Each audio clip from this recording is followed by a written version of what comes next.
الحمد لله نحمده ونستعينه ونستغفره ونؤمن به ونتوكل عليه ونعوذ بالله من شرور أنفسنا ومن سيئات أعمالنا من يهده الله فلا مضل له ومن يضلله فلا هادي له وأشهد أن لا إله إلا الله وحده لا شريك له وأشهد أن سيدنا وسندنا ونبينا ومولانا محمدا عبده ورسوله صلى الله تعالى عليه وعلى آله وأصحابه وبارك وسلم تسليما كثيرا أما بعد فأعوذ بالله من الشيطان الرجيم بسم الله الرحمن الرحيم إنا أعطيناك الكوثر فصل لربك وانحر إن شانئك هو الأبتر آمنت بالله صدق الله مولانا العظيم وصدق رسوله النبي الكريم ونحن على ذلك من الشاهدين والشاكرين والحمد لله رب العالمین۔ بزرگان محترم اور برادران عزیز،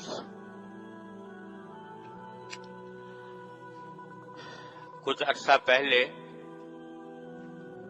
میں نے یہ سلسلہ شروع کیا تھا کہ قرآن کریم کی وہ سورتیں جو بکثرت نمازوں میں پڑھی جاتی ہیں ان کی کچھ تفسیر و تشریح آپ حضرات کی خدمت میں پیش کی جائے۔ اس سلسلے میں اس سے پہلے سورہ فاتحہ، معوذتین اور سورہ الم تر کیف اور لإلاف قریش اور سورہ ماعون کی تفسیریں مختلف نشستوں میں الحمدللہ بیان کرنے کی توفیق ہوئی۔ بیچ میں کچھ وقتی مسائل آ گئے تھے جس کی وجہ سے یہ سلسلہ موقوف ہو گیا تھا۔ اب اللہ تعالی کے نام پر دوبارہ اس کو شروع کرتے ہیں، اور اس سلسلے میں آج سورہ کوثر میں نے آپ کے سامنے تلاوت کی ہے۔ یہ وہ سورت ہے جو قرآن کریم کی سب سے لفظوں کے اعتبار سے سب سے چھوٹی سورت ہے، اور تقریباً ہر مسلمان کو یاد ہوتی ہے۔ لفظوں کے اعتبار سے یہ چھوٹی سی سورت ہے، لیکن اس میں نبی کریم سرور دو عالم صلی اللہ علیہ وسلم کی عظمت کا بھی بیان ہے، اور ایک بہت بڑے عظیم پیغام بھی، دو بڑے عظیم پیغام بھی اس میں دیے گئے ہیں۔ یہ سورت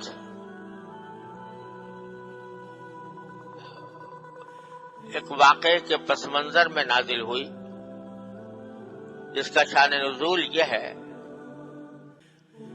کہ جب نبی کریم سرور دو عالم صلی اللہ علیہ وسلم کا نکاح حضرت خدیجہ الکبریٰ رضی اللہ تعالی عنہا سے ہوا تو ان سے آپ کی 4 صاحبزادیاں پیدا ہوئیں، اور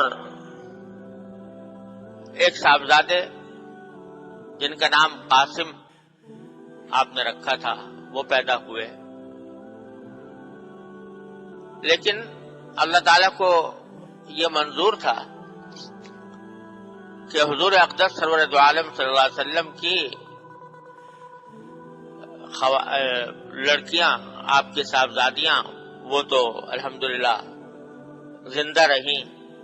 اور انہوں نے طویل عمر پائی، لیکن صاحبزادے بچپن ہی میں انتقال کر گئے۔ جب ان کا انتقال ہوا تو مکہ مکرمہ کے کافر لوگوں نے بڑی خوشی منائی، اور ان کے بعد سرداروں نے، جن میں سے ایک کا نام عاص بن وائل تھا، اس کے بارے میں روایات میں آتا ہے کہ اس نے کسی محفل میں یہ بات کہی کہ دیکھو حضور اقدس صلی اللہ علیہ وسلم کی کوئی نرینہ اولاد نہیں ہے، جو ہوئی تھی اس کا انتقال ہو گیا، تو آپ کی تو نسل ہی نہیں چلے گی، آپ کی تو نسل ہی نہیں چلے گی، اور کوئی جب بیٹا نہیں ہے تو آپ کے بعد کوئی آپ کی کا نام لینے والا بھی والعیاذ باللہ باقی نہیں رہے گا، اور آپ کے بعد آپ کی تحریک اور آپ کا دین معاذ اللہ خود بخود ختم ہو جائے گا۔ یہ اس نے ایک محفل میں یہ بات کہی، اور چونکہ اہل عرب کے ہاں صورت یہ تھی کہ کسی شخص کے بیٹا ہو تو بڑی خوش نصیبی سمجھتے تھے اور کہتے تھے اس کی نسل اس سے چلے گی، بیٹی ہو تو بیٹی کو برا سمجھتے تھے، عار سمجھتے تھے، اور سمجھتے تھے کہ یہ قرآن کریم میں ہے کہ اگر کسی کے یہاں بیٹی پیدا ہو جاتی تھی تو وہ لوگوں سے منہ چھپاتا پھرتا تھا اور یہ کہتا تھا کہ میں کیا کروں کہ میرے ہاں بیٹی پیدا ہو گئی ہے، اسی واسطے بیٹیوں کو زندہ دفن کر دیا کرتے تھے بعض قبیلے۔ تو اس واسطے نبی کریم صلی اللہ علیہ وسلم کے چونکہ بیٹیاں تھیں اور بیٹا کوئی نہیں تھا، تو انہوں نے اس بات کے اوپر بڑی خوشیاں بھی منائیں، حضور اقدس صلی اللہ علیہ وسلم کی شان میں گستاخیاں بھی کی اور یہ پیشن گوئیاں بھی کی کہ آپ کے بعد آپ کا دین چلنے والا نہیں ہے۔ اس کے جواب میں یہ صورت نازل ہوئی ہے جو 3 آیتوں پر مشتمل ہے، اور ایک حدیث میں حضرت انس رضی اللہ تعالیٰ عنہ بیان فرماتے ہیں کہ ایک مرتبہ نبی کریم صلی اللہ علیہ وسلم تشریف فرما تھے، تو آپ کے اوپر ایک کیفیت طاری ہوئی، وہ کیفیت جو وحی کے نازل ہونے کے وقت طاری ہوا کرتی تھی۔ جب آپ پر وحی نازل ہوتی تھی تو آپ کے اوپر کچھ ایک غشی کسی کیفیت طاری ہو جایا کرتی تھی، تو وہ کیفیت آپ پر طاری ہوئی، اور جب آپ سے وہ کیفیت دور ہوئی تو آپ نے تبسم فرمایا، مسکراتے ہوئے صحابہ کرام کو دیکھا۔ صحابہ کرام نے پوچھا کہ یا رسول اللہ آپ کس بات پر مسکرا رہے ہیں، کس بات پر خوشی کا اظہار فرما رہے ہیں؟ تو آپ نے فرمایا کہ ابھی ابھی مجھ پر ایک سورت نازل ہوئی ہے، اور پھر خود یہ سورت پڑھ کر سنائی صحابہ کرام، انا اعطیناک الکوثر فصل لربک وانحر ان شانئک هو الابتر۔ فرمایا کہ انا اعطیناک الکوثر، اے نبی صلی اللہ علیہ وسلم یقین جانو کہ ہم نے تمہیں کوثر عطا فرمائی ہے۔ فصلی لربک وانحر، لہذا تم اپنے پروردگار کے لیے نماز پڑھتے رہو اور قربانی کرتے رہو۔ ان شانئک هو الابتر، یقین جانو کہ تمہارا دشمن ہی ابتر ہے، یعنی وہ ایسا ہے کہ اس کی نسل نہیں چلے گی، اس کا ذکر نہیں چلے گا۔ وہ جو کہہ رہا ہے کہ حضور اقدس صلی اللہ علیہ وسلم کی نسل نہیں چلے گی، تو حقیقت میں وہ دشمن ایسا ہے کہ اس کی نسل نہیں چلے گی۔ آپ کو تو ہم نے کوثر عطا فرمائی،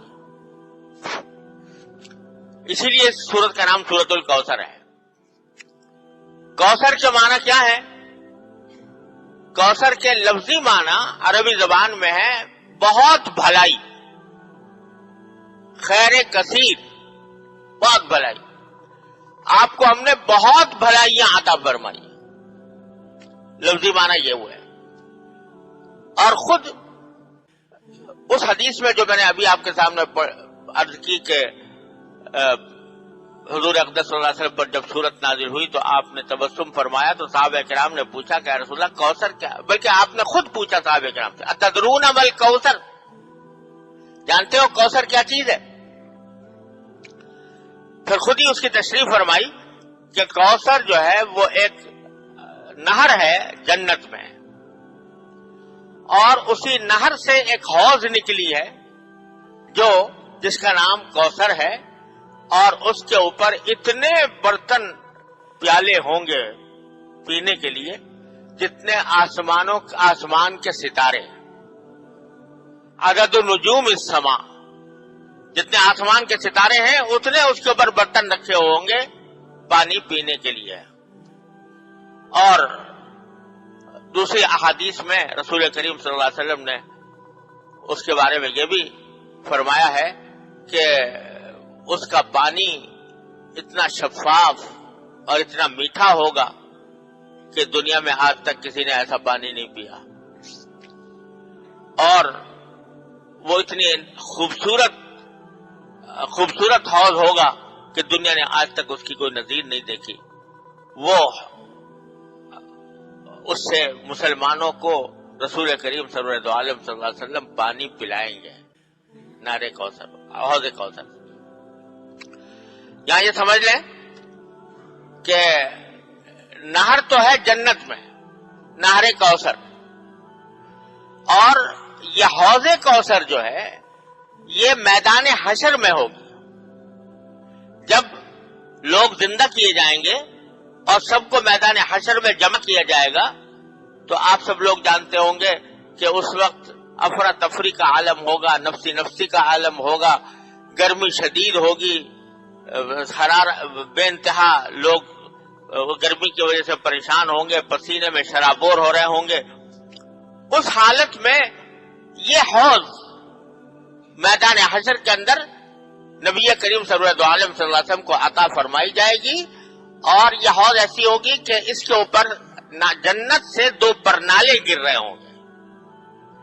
جنت کی جو نہر کوثر ہے اس سے 2 پرنالے گر رہے ہوں گے جو اس حوض کو بھر رہے ہوں گے، اور نبی کریم صلی اللہ علیہ وسلم اس میں لوگوں کو، اپنی امت کے لوگوں کو وہاں سے پانی پلا رہے ہوں گے.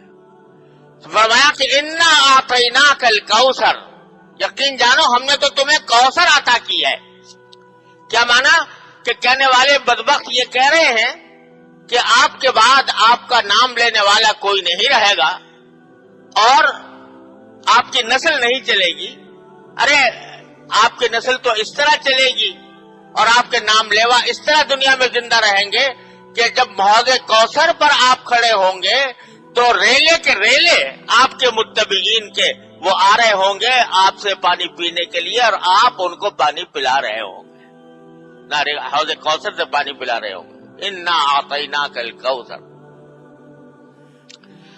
اسی حدیث میں رسول کریم صلی اللہ علیہ وسلم یہ بھی ارشاد فرمایا کہ میری امت کے جو لوگ ہیں وہ اس سخت گرمی کے عالم میں حوض کوثر پر آئیں گے اور پانی پئیں گے، اور جو شخص ایک مرتبہ پانی پی لے گا تو اس کے بعد اس کو وہ شدید پیاس کی تکلیف کبھی نہیں ہوگی،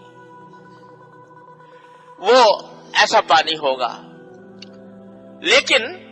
فرمایا کہ کچھ لوگ اس پانی کی طرف اور حوض کوثر کی طرف آ رہے ہوں گے تو میں دیکھوں گا کہ فرشتے ان کو پیچھے ہٹا رہے ہیں کہ پیچھے ہٹ جاؤ، یا نہیں آؤ.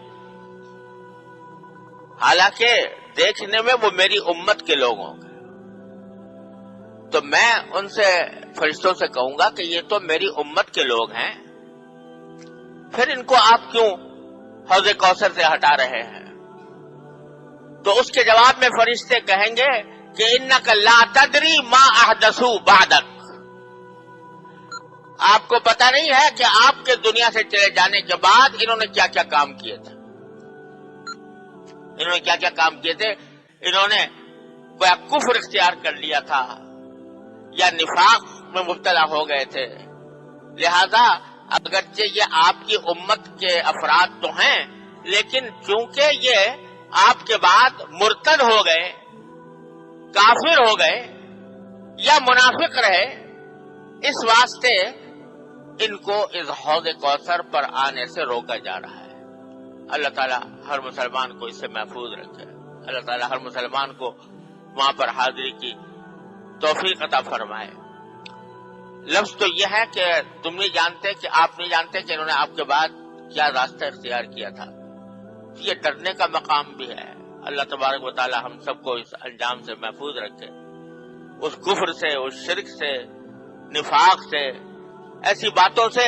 جو نبی کریم صلی اللہ علیہ وسلم کی حوض کوثر پر جانے سے رکاوٹ بن جائیں. بہرحال آیت کریمہ نے فرمایا انا اعطیناک الکوثر، ہم نے آپ کو یہ کوثر عطا کی ہے. اور یہ کوثر خود اس بات کی دلیل ہے کہ آپ کا نام قیامت ہی نہیں، قیامت کے بعد حشر و نشر میں اور پھر ہمیشہ ہمیشہ کے لیے آپ کا نام نامی برقرار رہے گا. کہنے والے ہزار کہا کریں کہ آپ کے بعد آپ کا نام لیوا کوئی نہیں ہوگا، لیکن ہم بتا رہے ہیں کہ ہوگا. انا اعطیناک الکوثر. پھر فرمایا فصلی لربک وانحر، دوسری آیت، کہ چونکہ ہم نے آپ کو یہ نہر کوثر دی ہے، اور نہر کوثر کا لفظ تو کے معنی تو خاص نہر کیا ہے، لیکن جیسے میں نے عرض کیا کہ کوثر کے لفظی معنی بہت بھلائیاں، بے شمار بھلائیاں عطا کی ہیں. ایسی بھلائیاں کہ قیامت تک آنے والے آپ کی تعریف و توصیف اور آپ کے فضائل و کمالات کا تذکرہ کرتے ہی رہیں گے. فصلی لربک وانحر، لہذا اللہ تعالیٰ کی اس نعمت کے شکر کے طور پر آپ اپنے پروردگار کے لیے نماز پڑھیے، وانحر اور قربانی کیجیے. کیونکہ اللہ تبارک و تعالیٰ نے اتنی بڑی نعمت آپ کو عطا فرمائی ہے کہ نہر کوثر بھی دی اور خیر کثیر بھی دی، بے شمار بھلائیاں آپ کو عطا فرمائی. تو اس کے شکریہ کے طور پر اللہ تبارک و تعالیٰ کا شکر ادا کرنے کے لیے آپ نمازیں پڑھیے اپنے پروردگار کے لیے اور قربانی کیجیے. مقصد یہ ہے کہ اپنے آپ کو اللہ تعالیٰ کی عبادت میں مصروف کر لیجیے، دشمنوں کے کہنوں کی پرواہ نہ کیجیے. دشمن جو زبان درازیاں کر رہے ہیں اس کی طرف دھیان نہ دیجیے، آپ تو اپنے کام میں لگے رہیے، اور وہ ہے اللہ تبارک و تعالیٰ کی عبادت. تو اس میں عبادتوں میں سب سے عظیم عبادت ہے نماز، لہذا نماز کا ذکر فرمایا. اور قربانی کا ذکر اس لیے فرمایا کہ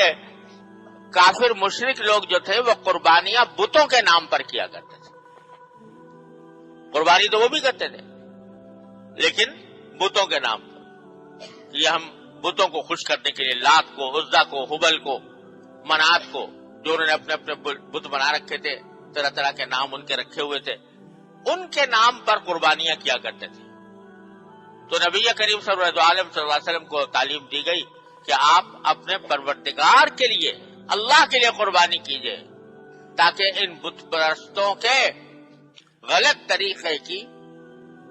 کے بجائے صحیح طریقہ آپ دنیا کے سامنے پیش کریں کہ قربانی تو بے شک برحق ہے، لیکن قربانی وہ اللہ کے لیے ہونی چاہیے. اسی لیے یہ سنت قرار دیا گیا ہے کہ جب آدمی قربانی کرے تو یہ کہے کہ ان صلاتی و نسکی و محیایا و مماتی للہ رب العالمین، میری نماز بھی اللہ کے لیے، میری قربانی بھی اللہ کے لیے، میرا جینا اور میرا مرنا بھی اللہ کے لیے، رب العالمین کے لیے ہے. تو دو باتیں اس آیت سے معلوم ہوئی، ایک تو یہ کہ جو بھی عبادت انسان کرے اس میں اللہ کے لیے، وہ اللہ کے لیے کرے، اپنے پروردگار کی کو راضی کرنے کے لیے کرے، اس میں دکھاوا نہ ہو، اس میں نام و نمود نہ ہو، اس میں ریاکاری نہ ہو، اللہ تبارک و تعالی کے لیے خالصتاً اللہ کو راضی کرنے کے لیے کرے۔ تھوڑا سا عمل ہو، چھوٹا سا عمل ہو، لیکن اخلاص کے ساتھ ہو، اللہ تبارک و تعالیٰ کی رضامند جوئی کے لیے ہو، تو چھوٹا سا عمل بھی بڑا کارآمد ہے، اللہ تعالیٰ کے یہاں اس کی بڑی قیمت ہے۔ اور بڑا عمل ہو دیکھنے میں، لیکن اللہ کے لیے نہ ہو، دکھاوا مقصود ہو، نام و نمود مقصود ہو، شہرت حاصل کرنا مقصود ہو، یا دنیا کا کوئی اور مقصد پیش نظر ہو، تو اس بڑے سے بڑے عمل کی بھی اللہ تعالیٰ کے ہاں کوئی قیمت نہیں۔ یہ بات نماز میں بھی ہے، یہ بات قربانی میں بھی ہے۔ قربانی میں کوئی آدمی اپنی استطاعت کے مطابق چھوٹا سا جانور قربان کر دیتا ہے، سستا تھا، لیکن اللہ تبارک و تعالیٰ کے پیش نظر اللہ کے سوا کسی اور کو راضی کرنا نہیں ہے، تو وہ چھوٹا سا جانور اللہ تبارک و تعالیٰ کے ہاں بڑی قیمت رکھتا ہے۔ اور لاکھوں روپے کا جانور خرید لیا اور پیش نظر یہ ہے کہ دنیا واہ واہ کرے کہ بھی بڑا شاندار جانور لے کر آئے اور بڑا شاندار جانور قربان کیا ہے، تو اللہ بچائے اگر نام و نمود مقصود ہو تو وہ لاکھوں روپے کی قربانی بھی اکارت ہے، بیکار ہے، اس کا کوئی فائدہ نہیں۔ تو ایک بات تو یہ فرمائی کہ نماز ہو یا قربانی ہو، فصلی لربک، اپنے پروردگار کے لیے کرو جو کچھ کرنا ہے، دنیا داری کے لیے نہیں کرو۔ اور دوسری بات یہ فرمائی،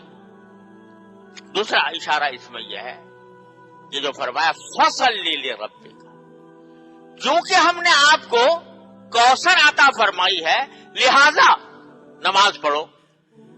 یہ تعلیم دی جا رہی ہے کہ جب انسان کو کوئی نعمت حاصل ہو اللہ تبارک و تعالیٰ کی طرف سے، کوئی بڑی نعمت خاص طور پر حاصل ہو، تو اس کا شکریہ صرف زبان ہی سے نہیں بلکہ عمل سے بھی ہونا چاہیے۔ زبان سے تو چھوٹے سا ہر وقت، کوئی وقت ایسا نہیں ہے جس پہ اللہ تبارک و تعالیٰ کی کوئی نہ کوئی نعمت انسان کی طرف متوجہ نہ ہو۔ ہم زندہ بیٹھے ہیں، یہی نعمت ہے۔ ہم صحت مند ہیں، اللہ تعالیٰ کا شکر ہے، کوئی بیماری نہیں ہے، یہ نعمت ہے۔ آنکھیں کام کر رہی ہیں، یہ نعمت ہے۔ کان کام کر رہے ہیں، نعمت ہے۔ زبان کام کر رہی ہے، نعمت ہے۔ اس سب چیزوں پر شکر ادا کرتے، زبان سے بھی کرتے رہو، اللہم لک الحمد لک الشکر، اللہم لک الحمد لک الشکر۔ لیکن جب کوئی بڑی نعمت حاصل ہو تو پھر اس کا شکر یہ ہے کہ اللہ تبارک و تعالیٰ کے لیے نماز پڑھو، شکرانے کے طور پر۔ یہ جو کہا جاتا ہے شکرانے کے نفل پڑے، فلاں فائدہ حاصل ہوا یا فلاں نعمت ملی، تو پہلا کام یہ کرنا چاہیے آدمی کو کہ جس مالک نے وہ یہ نعمت عطا فرمائی ہے اس کے حضور حاضر ہو کر کم از کم دوگانا شکر کا تو ادا کر دے کہ یا اللہ آپ نے اپنے فضل و کرم سے یہ نعمت عطا فرمائی، لہذا میں آپ کا شکر ادا کرتا ہوں اور شکر کے طور پر نماز پڑھتا ہوں۔ تو شکرانے کی نماز جو ہے یہ بھی ایک بڑی عبادت ہے، اور جس نعمت پر شکرانے کی نماز پڑھی جائے امید یہ ہے کہ انشاءاللہ اللہ تعالیٰ اس نعمت میں اور اضافہ فرمائیں گے۔ لئن شکرتم لأزیدنکم، اگر تم شکر ادا کرو گے تو میں تمہاری نعمتوں میں اور اضافہ کروں۔ شکر گزار بنو، اور شکر گزار بننے کا ایک بہترین طریقہ یہ ہے کہ جب کوئی بڑا فائدہ حاصل ہو، بڑی نعمت حاصل ہو، تو اللہ تعالیٰ کے سامنے نماز پڑھو۔ تو دوسرا اس آیت میں سبق یہ ملا کہ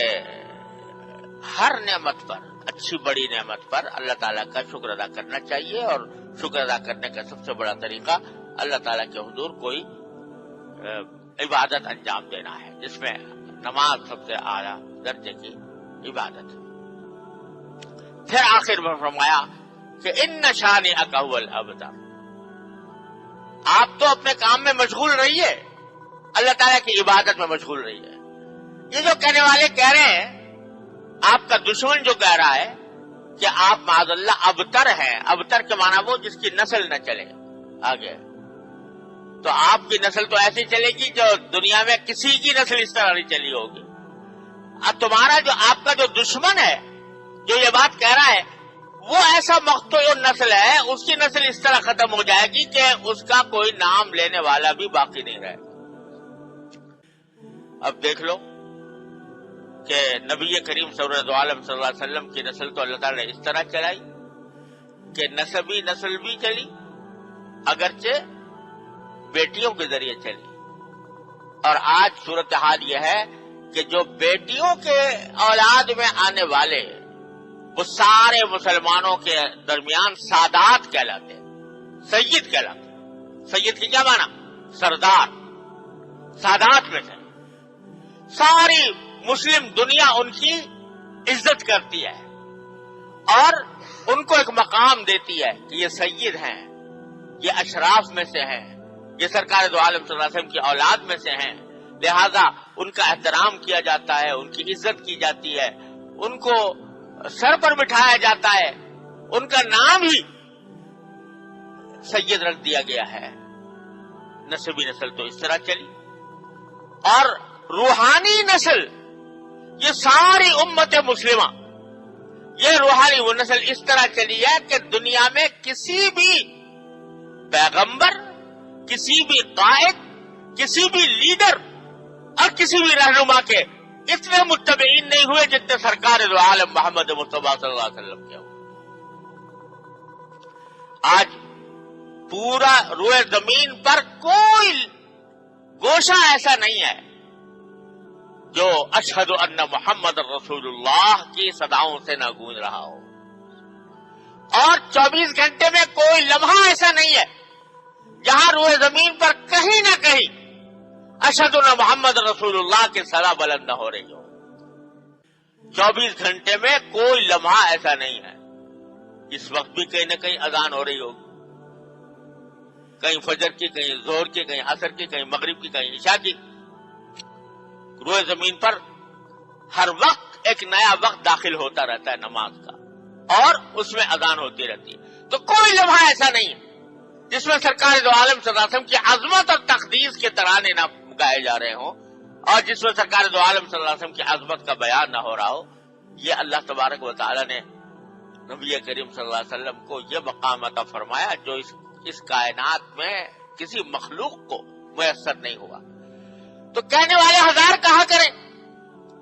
گستاخیاں کیا کریں, معاذ اللہ اپنی زبانیں خراب کیا کریں, اپنی عاقبت خراب کیا کریں, لیکن اللہ تبارک و تعالی نے آپ کو وہ مقام بخشا ہے کہ رہتی دنیا تک بلکہ دنیا کے بعد بھی آپ کا تذکرہ, آپ کی تعریفیں, آپ کا کی عظمت و تقدیس کا بیان جاری رہے گا. ان نشانی حق, اور یہ جو ہے ان کا کوئی نام لیوا بھی نہیں ہو. آج اتنے سارے لوگ بیٹھے, جس شخص نے یہ بات کہی تھی اس کا نام عاص ابن وائل تھا, لیکن اتنے لوگوں میں کتنے لوگ جانتے ہوں کہ عاص ابن وائل کون تھا؟ عاص ابن وائل کا نام جاننے والے بھی موجود نہیں, اور نام اگر رہا بھی ان کا تو برائی کے ساتھ رہا, اور خود رسول کریم صلی اللہ علیہ وسلم کی احادیث میں نام آیا تو باقی رہ گیا, ورنہ نہ کوئی جاننے والا ہے اس کی اولاد کون تھی, نہ اس کے جاننے والا کہ اس کے نسل کس طرح چلی, اور نہ اس کو کوئی اچھائی کے ساتھ یاد کرنے والا آج دنیا میں موجود ہے. اللہ تبارک و تعالی نے یہ دکھا دیا آنکھوں سے, اس وقت دکھا دیا جبکہ دیکھنے میں عاص ابن وائل کا توتی بولتا تھا,